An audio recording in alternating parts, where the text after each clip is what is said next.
अच्छा स्टूडेंट्स, हमने जो आज नया चैप्टर स्टार्ट करना है उसका नाम है एसिड, बेसिस एंड सॉल्ट्स। आज हम सिर्फ एसिड्स के ऊपर रहेंगे।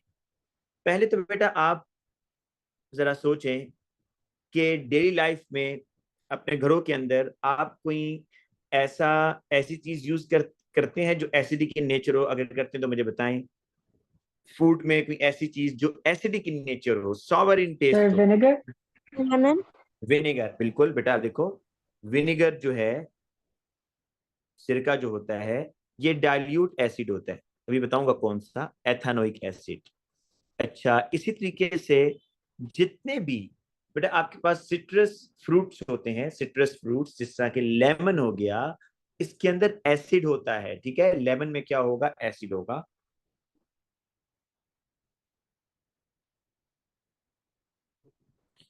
जितने भी इसके सिट्रस फ्रूट्स है ना, उसमें एसिड्स होते हैं। अच्छा बेटा, हमारे स्टोमिक में कोई एसिड है? हमारे स्टोमिक में, inside the stomach, sir hydrochloric acid. Hydrochloric acid. और ये बेटा बहुत ही स्ट्रॉन्ग एसिड होता है हमारे स्टोमिक में जो होता है। लेकिन जो हमारा स्टोमिक है ना बेटा, इसकी जो वॉल्स हैं, अंदर जो वॉल्स हैं, वो इस एसिड के साथ रिएक्ट नहीं करती। ठीक है, वरना अगर वो इतना स्ट्रॉन्ग एसिड है कि अगर आप आम कोई चीज उसमें डालें तो वो फौरन डिसॉल्व हो जाए। लेकिन हमारे स्टोमिक की जो ये जो वॉल है ना, ये अल्लाह ताला ने ऐसी बनाई है कि ये इस एसिड के साथ भी रिएक्ट नहीं कर पा रही। ठीक है, जिन लोगों को कभी अल्सर हो जाता है तो वो बेसिकली यही होता है कि वो एसिड उनके स्टोमिक के अंदर रिएक्ट कर जाता है, फिर उनको अल्सर हो जाता है। ठीक है, उससे। लेकिन हमारे स्टोमिक में भी एसिड है, HCl। अच्छा, और कहां पर बेटा यूज होता है? कार बैटरीज में देखें, कार बैटरीज हैं, इसमें सल्फ्यूरिक एसिड होता है बेटा, H2SO4, कार बैटरीज। ठीक है। अच्छा, इसी तरीके से जो आप फिजी ड्रिंक्स पीते हैं ना, फिजी ड्रिंक्स, इसमें कौन सा एसिड होता है? बोलेंगे जो पेप्सी, 7 अप आप पीते हैं, इसमें कौन सा एसिड है? Carbonic carbonic acid. शाबाश, शाबाश, कार्बोनिक एसिड।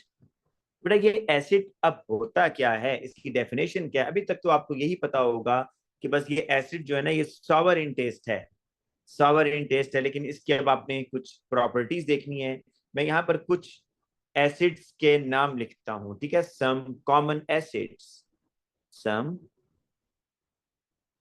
कॉमन एसिड्स जो बेटा आपको नाम याद होने चाहिए।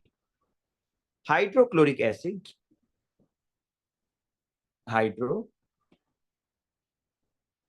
एसिड, इसका फॉर्मूला है HCl। ठीक है, इसी तरीके से सल्फ्यूरिक एसिड, सल्फ्यूरिक एसिड का फॉर्मूला याद रखना है H2SO4। इसी तरह बेटा आपके पास एसिड है नाइट्रिक एसिड। बेटा नाइट्रिक एसिड का फॉर्मूला है HNO3। इसी तरीके से बस एक और एसिड सुन लें, एथानोइक एसिड। इसका फॉर्मूला है CH3COOH। अच्छा बेटा, एसिड को ना, अभी डेफिनेशन पर जाने से पहले हम ये देखते हैं कि ये एसिड को आप आइडेंटिफाई कैसे करेंगे। जिस तरह लेबोरेटरी में आपके पास एक बीकर के अंदर एसिड है, आप कैसे कंफर्म करेंगे कि हाँ ये एसिड ही है? तो इसके लिए एक बहुत जबरदस्त सिंपल सा टेस्ट है जिसको लिटमस टेस्ट बोलते हैं, लिटमस टेस्ट। तो आइडेंटिफिकेशन ऑफ एसिड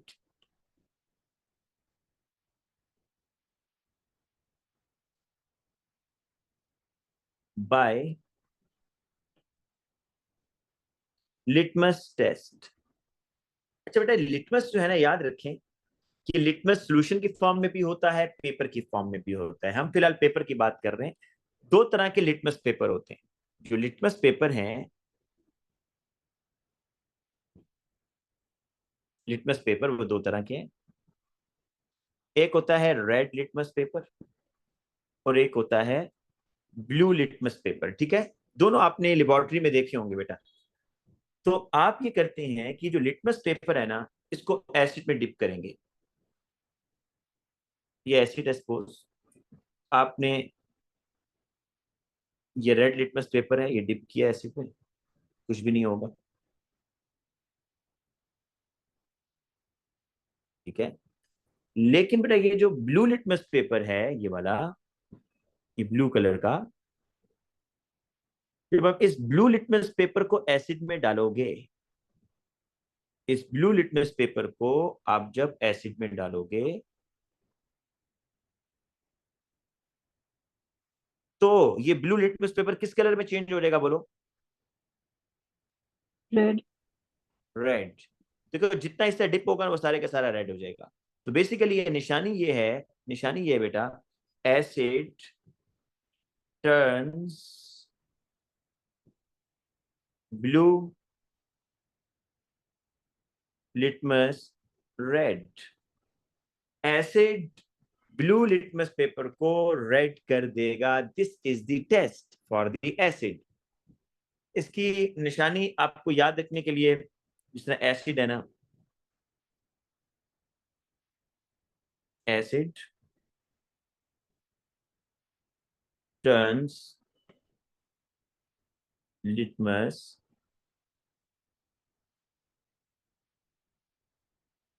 समझ आई क्या निशानी है? बस इस तरह लोग याद कर लेते हैं, या याद भी कर ले बस कि एसिड जो है ना, वो ब्लू लिटमस पेपर को रेड करेगा, रेड। ठीक है, एसिड के आखिर में डी आ रहा है और रेड के आखिर में भी डी आ रहा है, इस तरीके से वो इसको याद कर लेते हैं। अच्छा बेटा, अब ऐसा क्या होता है एसिड में जिसकी वजह से कलर चेंज होता है, ये हम देखते हैं भाई। एसिड को आप जब भी यूज करेंगे ना, वाटर में डिसॉल्व करते हैं बेटा। एसिड को आपने जब भी यूज करना है वाटर में डिसॉल्व करके यूज करना है, लेकिन एसिड में ऐसा होता क्या है जो इसको, लिटमस पेपर को रेड कलर में कन्वर्ट करते हैं, भी देखते हैं। लेकिन उससे पहले बेटा बेस को भी देख लें। ये तो मैंने आपको एसिड्स के नाम बताए ना, दीज आर दी एसिड्स। अभी हम बेस पर आ रहे हैं, अल्कली का वर्ड बाद में देखेंगे, पहले बेस को भी देख लेते हैं। मैंने अभी तक आपको ये बताया कि जी जो कॉमन एसिड्स हैं उनके नाम बताए, डेली लाइफ में जो यूज हो रहे हैं, ठीक है। और फिर आपको ये बताया कि एसिड को आइडेंटिफाई कैसे करते हैं, कि एसिड ब्लू लिटमस पेपर को रेड में कन्वर्ट करेगा। अब हम आते हैं बेटा कुछ बेसिस के ऊपर, ठीक है। या चले मैं इसको अल्कली फिलहाल कह देता हूं।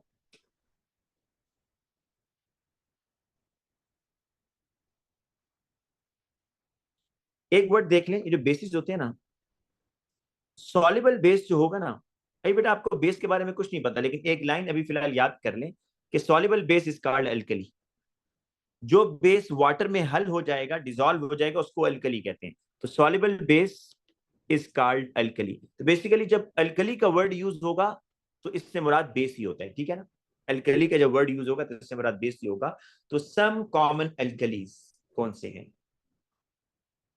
और अल्कली करता क्या है? जिस तरह ये एसिड है ना, ये लिटमस पेपर को, ब्लू लिटमस पेपर को रेड करता है। तो अल्कली क्या करता है देखो, अगर आपके पास ये एक बीकर है, इस बीकर में आपने ये अल्कली डाला हुआ है, अल्कली। अल्कली के बारे में एक शॉर्टकट बता देता हूं, सॉल्युबल मेटल हाइड्रोक्साइड, ये अल्कलीज होते हैं बेटा। अभी इसके फॉर्मूलाज बताऊंगा, लेकिन एक शॉर्टकट बता दिया कि अल्कली क्या है। अल्कली, एक ऊपर लाइन बताई कि जो बेसिस वाटर में डिसॉल्व हो जाए वो अल्कली है।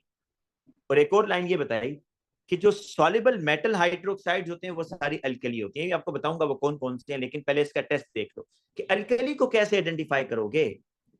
बेटा अल्कली के अंदर भी आप ये दोनों लिटमस पेपर डालो, ब्लू लिटमस पेपर भी,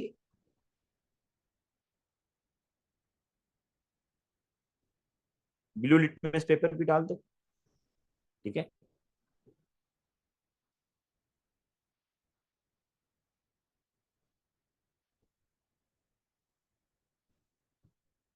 ये आपका जी ब्लू लिटमस पेपर।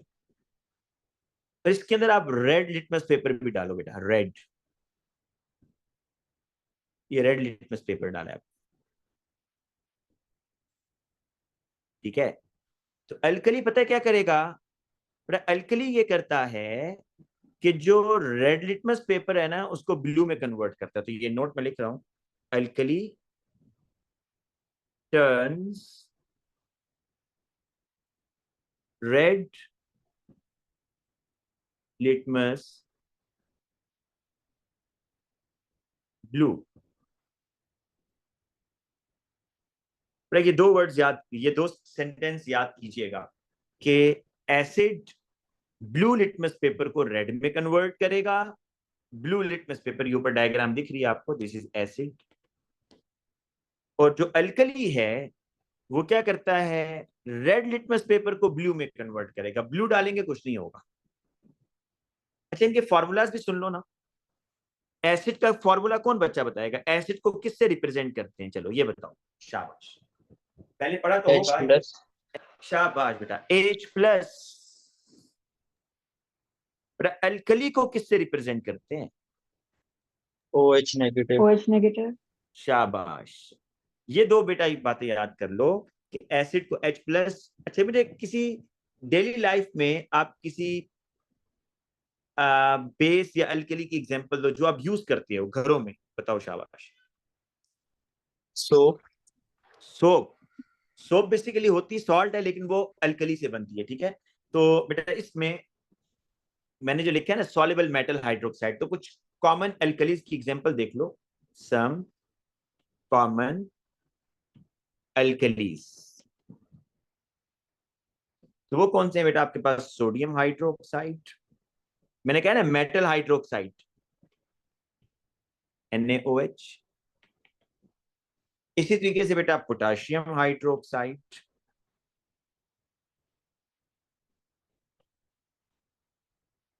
KOH।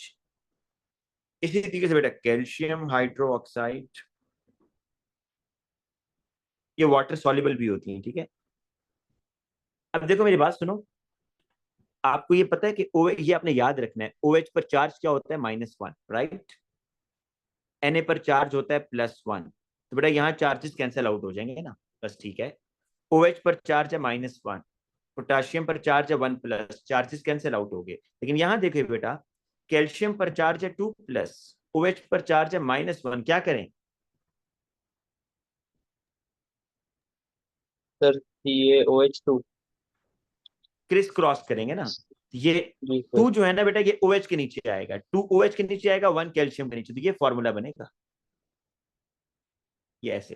क्योंकि बेटा इनके चार्जेस कैंसिल आउट, अब देखो अब चार्जेस कैंसिल आउट हो जाएंगे, देखो OH पर -1, 2 OH है तो -2, तो कैल्शियम पर क्या है +2, तो ये चार्जेस कैंसिल आउट हो रहे हैं ना। अच्छा इसी तरीके से, अच्छा बस इतनी एग्जांपल्स अभी आप एल्कलीज की देख लो। अभी बेटा अभी तक हमने क्या पढ़ा है, देखो अभी तक हमने कोई चीज इतनी खास नहीं पढ़ी। मैंने ये बताया है कि एसिड, जो हम कॉमन एसिड्स हैं उनकी कुछ एग्जांपल्स बताएं, ये फॉर्मूलाज आपने याद करने हैं। और सिर्फ एक टेस्ट बताया है कि एसिड को आइडेंटिफाई ऐसे करते हैं कि जो लिटमस पेपर होता है ना, ब्लू लिटमस पेपर, एसिड के अंदर अगर आप इस लिटमस पेपर को डिप करोगे तो ये ब्लू लिटमस पेपर रेड में कन्वर्ट हो जाएगा।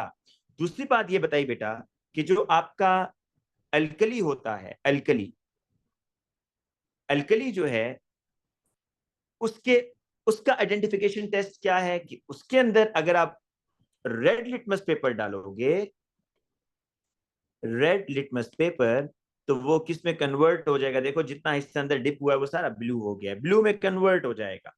और फिर इनके फॉर्मूलाज बेटा बहुत लाजमी है देखना कि एसिड को H प्लस से रिप्रेजेंट करते हैं, अल्कली को OH माइनस से रिप्रेजेंट करते हैं। कुछ कॉमन अल्कलीज की एग्जांपल, अल्कलीज क्या होते हैं, मैंने यहाँ ऊपर लिखा था सॉल्युबल मेटल हाइड्रोक्साइड्स। अब बेटा हम जरा कुछ रिएक्शंस की तरफ आते हैं कि एसिड, एसिड कैसे रिएक्शन करता है, ठीक है।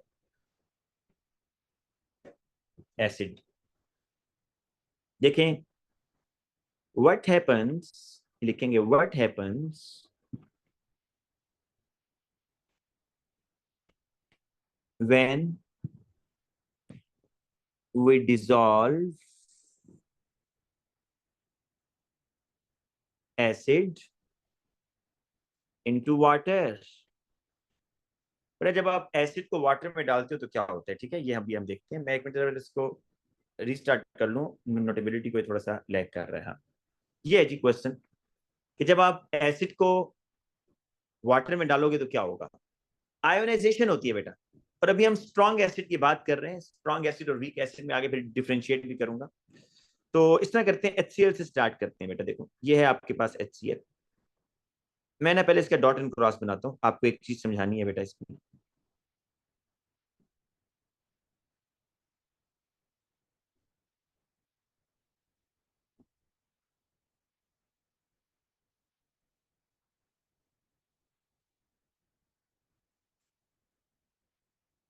अच्छा बेटा, जब आप इसको वाटर में डालते हो ना, इसको नहीं, किसी भी एसिड को वाटर में, AQ का मतलब होता है एक्वस, ठीक है। जब वाटर में डालोगे तो क्या होगा, वाटर बेटा इनका बॉन्ड तोड़ेगा, ब्रेकिंग ऑफ बॉन्ड होगा। ये देखो इस तरह है ये ना, ये शेयर्ड पेयर ऑफ इलेक्ट्रॉन है।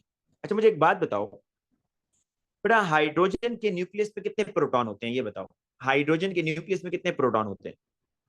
1, 1। ये बताओ क्लोरीन के न्यूक्लियस में कितने प्रोटॉन होते हैं? 17, 17 प्रोटॉन्स। अब मुझे ये बात बताओ बेटा, कि जो शेयर्ड पेयर ऑफ इलेक्ट्रॉन है, इस शेयर्ड पेयर ऑफ इलेक्ट्रॉन को हाइड्रोजन का न्यूक्लियस अपनी तरफ खींच रहा है, क्लोरीन का न्यूक्लियस अपनी तरफ खींच रहा है। ये बताओ कि इस शेयर्ड पेयर ऑफ इलेक्ट्रॉन को ज्यादा स्ट्रांगली कौन अपनी तरफ खींचेगा, क्लोरीन, हाइड्रोजन या chlorine. Chlorine? Chlorine chlorine. Attract chlorine, करेगा अपनी तरफ, क्योंकि क्लोरीन के पास न्यूक्लियर पुल ज्यादा है। बट इसका इफेक्ट पता है क्या होगा? देखो ये होगा, इस तरह का काम होगा कि जो शेयर्ड पेयर ऑफ इलेक्ट्रॉन है ना, ये चला जाएगा टुवर्ड्स क्लोरीन, थोड़ा सा क्लोरीन की तरफ चला जाएगा ऐसे, क्योंकि ज्यादा खींच रहा है। अब बेटा जब आप इसको वाटर में डालते हो ना, किसको, HCl को, तो इसका बॉन्ड दरमियान से टूट जाता है। ये देखो यहां से बॉन्ड टूटेगा। जब बॉन्ड टूटेगा तो बताओ हाइड्रोजन का इलेक्ट्रॉन किसके पास चला गया? क्लोरीन के पास। क्लोरीन के बाद यस। तो अब जब HCl वाटर में डालते हो तो आपके पास दो चीजें बनेंगी। एक क्या बनेगा, H+। क्या बनेगा, H+, क्योंकि हाइड्रोजन का इलेक्ट्रॉन तो गायब, क्लोरीन के पास चला गया। और दूसरा क्या बनेगा बेटा, Cl होगा या Cl-1 होगा? Cl minus Cl one. -1। अच्छा -1 क्यों है? क्योंकि भाई इस क्लोरीन ने हाइड्रोजन का इलेक्ट्रॉन गेन कर लिया है। तो बेसिकली बॉन्ड बेटा यहां से टूटेगा, यहां से, तो आपके पास एक H+ बनता है जो कि विदाउट इलेक्ट्रॉन है, और दूसरा आपके पास क्लोराइड बनता है। ये इसके अपने इलेक्ट्रॉन थे, 1 2 3 4 5 6 7, ये बेटा इसने गेन किया और इसलिए -1। अब देखो एसिड की निशानी क्या है, कि एसिड इज दी, अब वो एसिड की अगर डेफिनेशन पूछे ना आपसे कि डिफाइन एसिड, आप बताएंगे acid is the proton donor when it is dissolve in water. बेटा याद रखें, जब भी आप एसिड की बात करते हैं, आप कहते हैं भाई ये सोल्यूशन एसिडिक है, तो उस एसिडिक सोल्यूशन का क्या मतलब है कि सोल्यूशन में कौन से आइंस हैं, बोलो। जब भी मैं ये कहूंगा कि ये सोल्यूशन एच एसिडिक है, पॉजिटिव आए।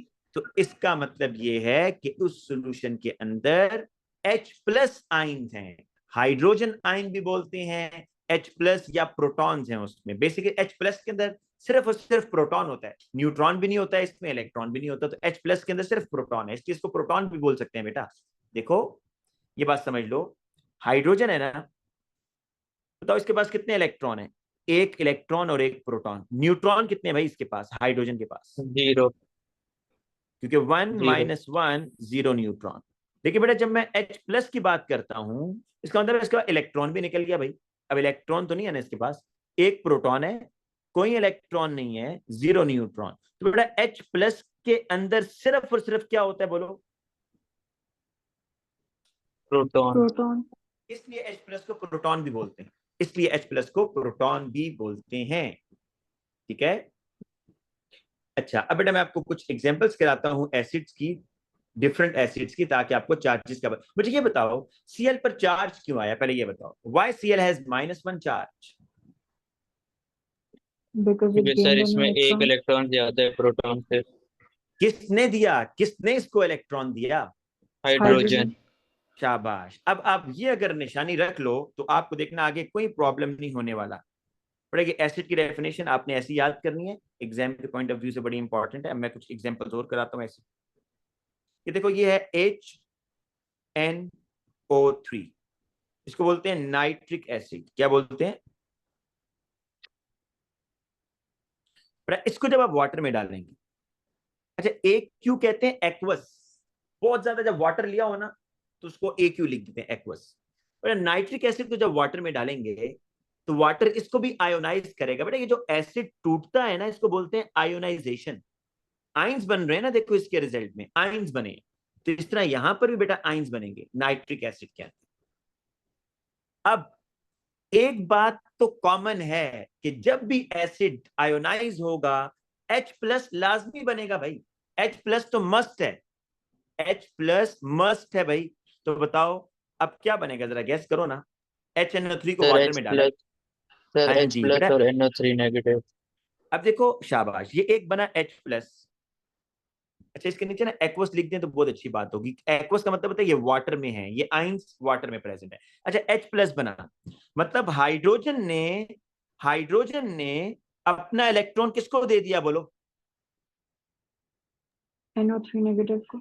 शाबाश। ये जो दूसरा पार्ट होगा ना, ये इकट्ठा लिखना होगा आपने। एसिड को ऐसे सोचा करो, एसिड के दो हिस्से होते हैं, एक H वाला और एक सारा दूसरा। एक H वाला पार्ट होगा और H के अलावा बाकी जितना पार्ट है वो दूसरा होगा। तो H, हाइड्रोजन ने अपना इलेक्ट्रॉन NO3 को दिया तो साथ में बनेगा NO3 1 माइनस या 1 - 1 एक्वस। नाइट्रेट बोलते हैं इसको। क्या बोलते हैं? नाइट्रेट। तो देखो एसिड प्रोटॉन डोनेट करता है when it is dissolve in water. ये बताओ NO3 के ऊपर -1 चार्ज क्यों आया? हाइड्रोजन का एक इलेक्ट्रॉन उसको मिल गया। यस, हाइड्रोजन का इलेक्ट्रॉन उसको मिल गया। शाबाश, दिस इज द रीजन। अच्छा अब आपके लिए लाजमी नहीं है भाई आप इसका भी इस तरह का स्ट्रक्चर बनाओ, नहीं, आपके सिलेबस में नहीं है, ये भी आपके सिलेबस में नहीं, सिर्फ समझाने के लिए बताया। लेकिन अगर आप ड्रॉ करना चाहते हो तो आपको बता देता हूं।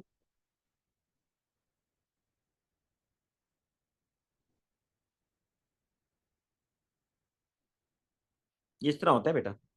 देखो नाइट्रिक एसिड का स्ट्रक्चर ना मैं आपको बताता हूँ। आपने ये ड्रॉ नहीं करना बेटा, बड़ा मेहरबानी इसको ड्रॉ मत कीजिएगा। आप कहेंगे सर ये कैसे ड्रॉ किया है, आपके सिलेबस में नहीं है, सिर्फ समझाने के लिए बता रहा हूँ।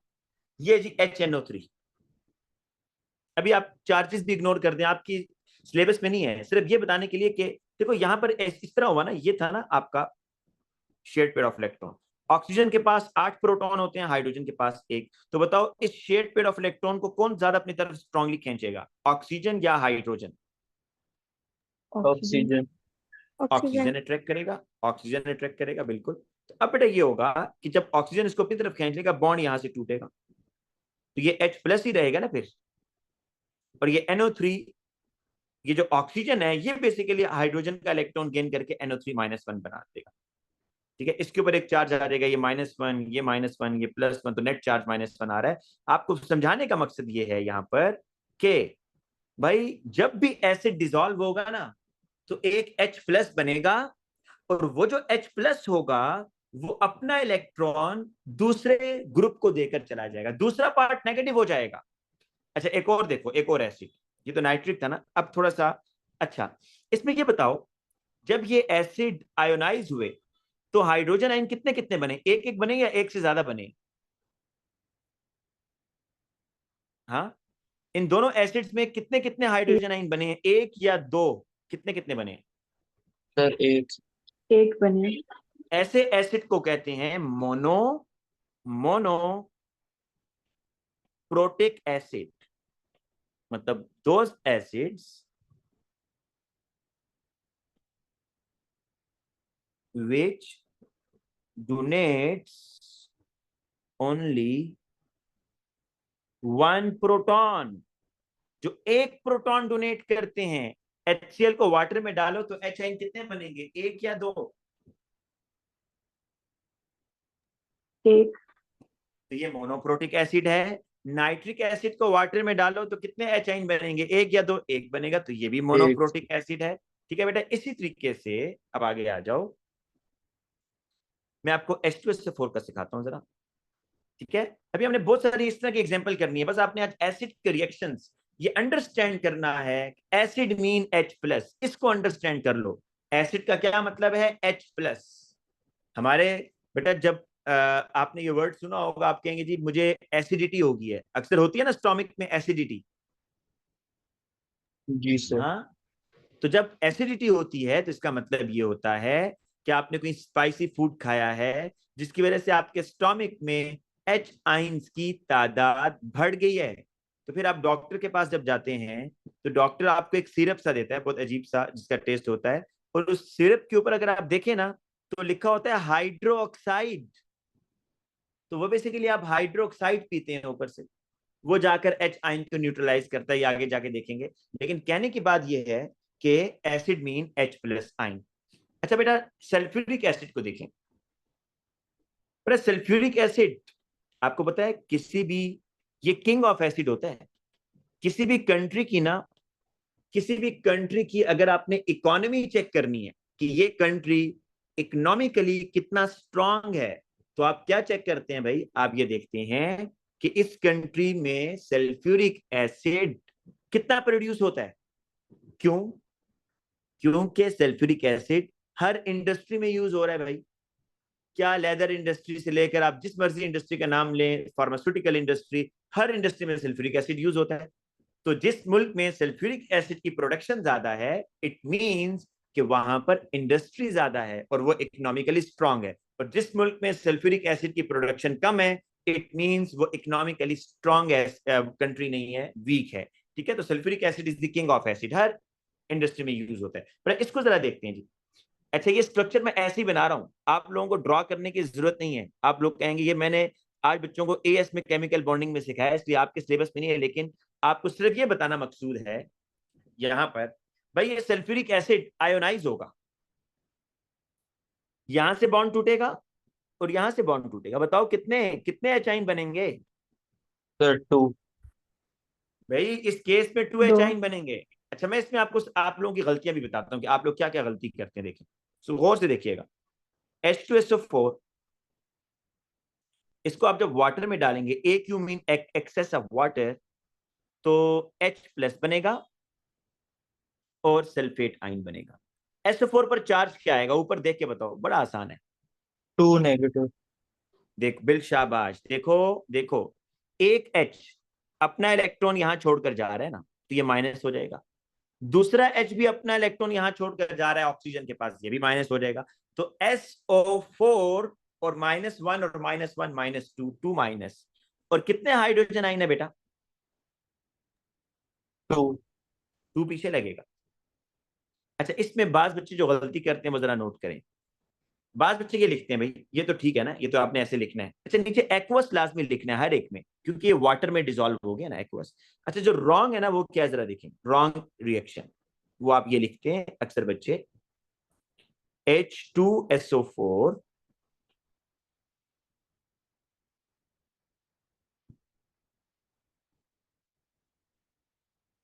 या लिखते हैं H+2। अब ये क्यों रॉन्ग है? सुने, कौन बताएगा जी नीचे वाली इक्वेशन क्यों रॉन्ग है? देखो मेरी बात सुनो। हाइड्रोजन एक, डायटोमिक नहीं है। हाँ देखो, हाँ बिल्कुल ठीक है। देखो इसमें आप इस तरह बताओ, आप बताओ कि भाई मसला ये है कि आपने यहां लिखा है कि सल्फेट के पास 2 इलेक्ट्रॉन आ गए जो हाइड्रोजन ने लूज किए हैं, तो फिर ये हाइड्रोजन बॉन्ड कैसे बना सकता है? ये बात समझ आई, ये लॉजिक?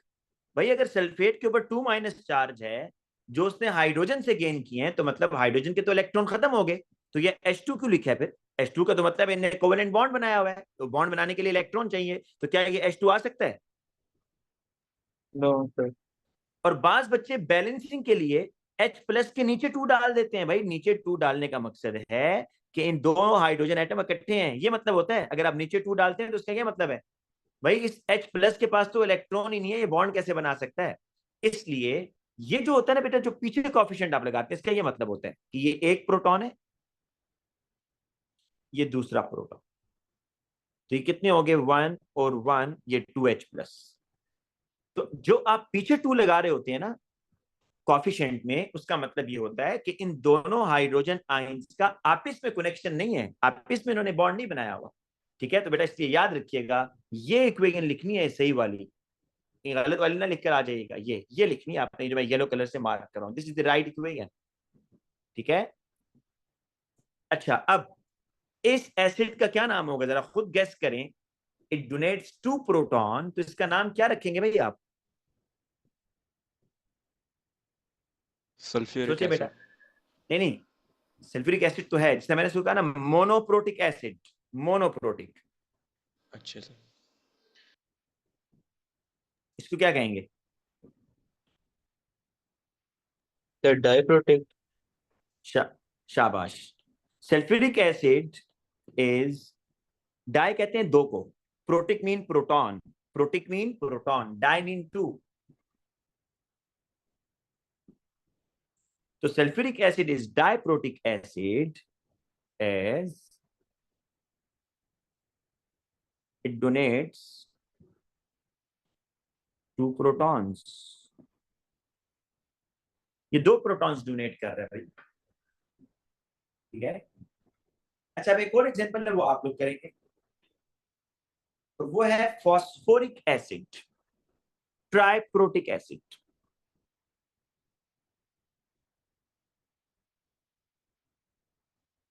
लेकिन बेटा एक चीज नोट करो, इन तमाम एसिड्स में कॉमन क्या चीज है, जो चीज कॉमन है वो बताओ, ये क्या डोनेट कर रहे हैं? H positive. H positive. H plus जिसको प्रोटॉन भी बोलते हैं। ठीक है, नेगेटिव पार्ट तो चेंज होता रहा है ना, कहीं पर क्लोराइड बन रहा है, कहीं पर नाइट्रेट बन रहा है, कहीं पर सल्फेट बन रहा है, लेकिन जो कॉमन चीज है वो ये कि ये H प्लस डोनेट करते हैं। बेटा फॉस्फोरिक एसिड का जो फॉर्मूला है ये है H3PO4, फॉस्फोरिक एसिड, क्या बोलते हैं इसको, फॉस्फोरिक एसिड। अच्छा बेटा इसको जरा आप लोग नहीं करते, इसको शाबाश आप लोग ट्राई करें, बहुत आसान है, मैंने आपको ट्रिक बता दी है कैसे आपने लिखना है। H3PO4, इसको वाटर में डिजोल्व करें, तो बड़ा आसान है। आपको नजर आ रहा है हाउ मेनी प्रोटॉन्स ये डोनेट करेगा, कितने प्रोटॉन डोनेट करेगा भाई? 3 proton. 3 प्रोटॉन्स, H प्लस लिखो इधर, और प्रोटॉन्स है 3, बट 3 प्रोटॉन्स मीन कि आपने 3 पीछे लिख, बेटा नीचे क्यों नहीं लिखना, ऐसे क्यों नहीं लिखना बताओ? बेटा इस तरह लिखने का मतलब ये होता है कि ये 3 प्रोटॉन आपस में कनेक्टेड है ऐसे, भाई ये कैसे कनेक्ट हो सकते हैं, इनके तो इलेक्ट्रॉन ही नहीं है, इसलिए आपने 3 नीचे नहीं लिखना होता, पीछे लिखेंगे 3। और ये बता दो कि ये जो फॉस्फेट बनेगा PO4, इस पर चार्ज कितना होगा भाई? 3 negative. 3 नेगेटिव।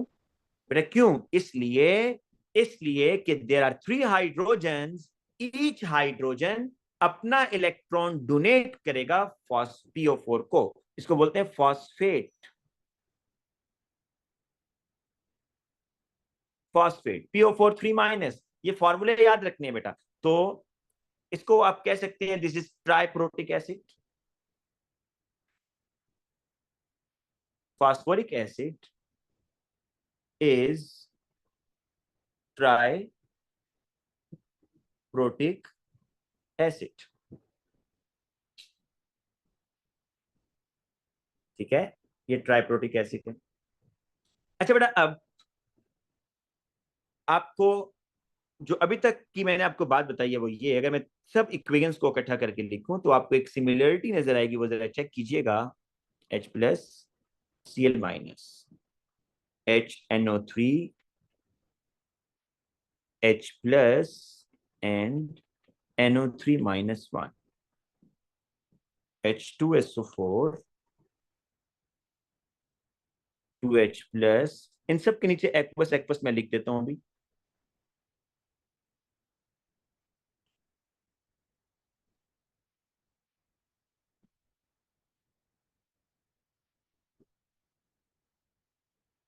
ये एक्वस आप हर एक के नीचे लिखेंगे, ये वाटर में जा रहे हैं।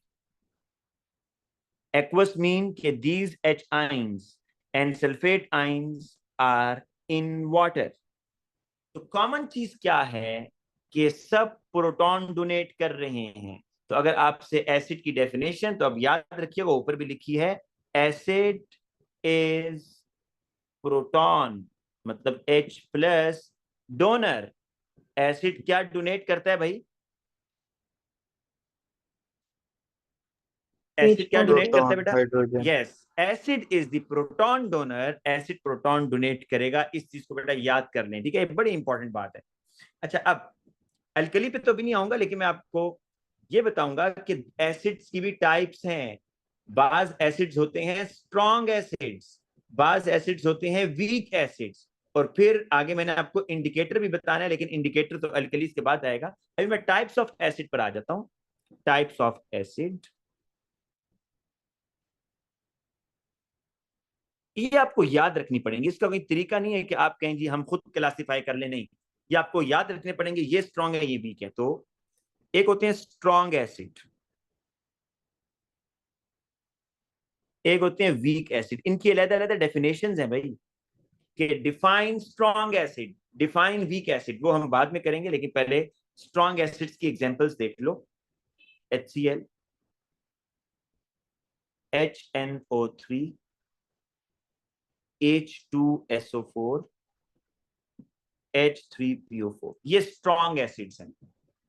अभी फिलहाल स्ट्रॉन्ग एसिड का ये, वैसे तो उसकी जो प्रॉपर डेफिनेशन है मैं लिखवाऊंगा कि जो कंप्लीट आयोनाइज होते हैं, there is a complete ionisation, उसका मतलब भी समझाऊंगा। लेकिन फिलहाल आप ये समझ लो कि भाई ये ज्यादा एचाइन देंगे, स्ट्रॉन्ग एसिड भी ये ज्यादा एचाइन देते हैं। वीक एसिड्स में क्या आ रहे हैं? Carbonic acid. यही तो रीजन है भाई, कार्बोनिक एसिड आप फिजी ड्रिंक्स में पी जाते हो, कभी HCl पिया है? नहीं, लेकिन कार्बोनिक एसिड आप यूज करते हो फिजी ड्रिंक्स में। वीक एसिड है, इतना ज्यादा एचाइंस नहीं देता ये। अच्छा, इसी तरह एथेनोइक एसिड, जिसको आप वाटर में डालते हैं, इसको विनेगर भी इससे बनता है। विनेगर पता है कैसे बनता है बेटा? 5 ml, 5% आप ये एसिड लेते हो, 95% वाटर लेते हो, फिर ये विनेगर बनता है। अच्छा, इसके साथ मैं नीचे लिख देता हूं ऑल ऑर्गेनिक एसिड्स। जितने ही बेटा ऑर्गेनिक एसिड्स है ना, आप कहेंगे कौन से हैं? जब आप ऑर्गेनिक पढ़ेंगे तो आपको बताऊंगा। मेथानोइक एसिड, मेथानोइक, फिर एक कार्बन और भर जाएगा तो उसको बोलते हैं एथानोइक। अच्छा, ये जितने ऑर्गेनिक एसिड्स है ना, ये वीक एसिड्स हैं। यही रीजन है कि आप जो सिट्रिक एसिड हो गया, जो लेमन में होता है, इसी तरह बेटा एप्पल में पता है कौन सा एसिड होता है? एप्पल में भी एसिड होता है, मैलिक एसिड। एप्पल थोड़ा सा सॉवर इन टेस्ट होता है या नहीं होता, बताएं? होता है। होते हैं होता है ना, सर। उसमें एसिड होता है बेटा, मैलिक एसिड। लेकिन ये जितने वीक एसिड्स है ना, ये आप यूज कर सकते हैं अपने खानों में। और ये विनेगर हो गया, कार्बोनिक एसिड हो गया, और जो मैं आपको बता रहा था मैलिक एसिड। अच्छा, ये जो सॉवर मिल्क होता है, जब दूध खराब हो जाता है, उसमें भी एक एसिड होता है। आपको पता है मिल्क में शुगर कौन सी होती है? लैक्टोज। जब दूध खराब हो जाता है तो उसमें वो लैक्टिक एसिड। लैक्टिक एसिड बनता है। शाबाश, लैक्टिक एसिड, गुड। तो ये बेटा अब हमारा इंशाल्लाह नेक्स्ट क्लास में हमने यहां से स्टार्ट करना है कि define strong acid, define weak acid, और आगे फिर हम अल्केलीज पर आएंगे, ठीक है। और बेटा वीकेंड पर जाया नहीं करना, वीकेंड में ये काम कीजिएगा आप लोग कि जिन जिन बच्चों की रिकॉर्डिंग्स रहती हैं, गूगल क्लासरूम का लिंक मैंने शेयर किया है, उस लिंक पर क्लिक करें, सारी रिकॉर्डिंग्स आपको मिल जाएंगी, ठीक है। तो बराए मेहरबानी फ्राइडे, सैटरडे, संडे एक तो टाइम जाया नहीं करना। मैं भी कोशिश करूंगा एक छोटी मोटी सी वर्कशीट बनाकर आपको दे दूं, ताकि आप थोड़े से बिजी रहें, ठीक है बेटा? Okay sir. ठीक है, ठीक है स्टूडेंट्स, अल्लाह हाफिज। अल्लाह हाफिज।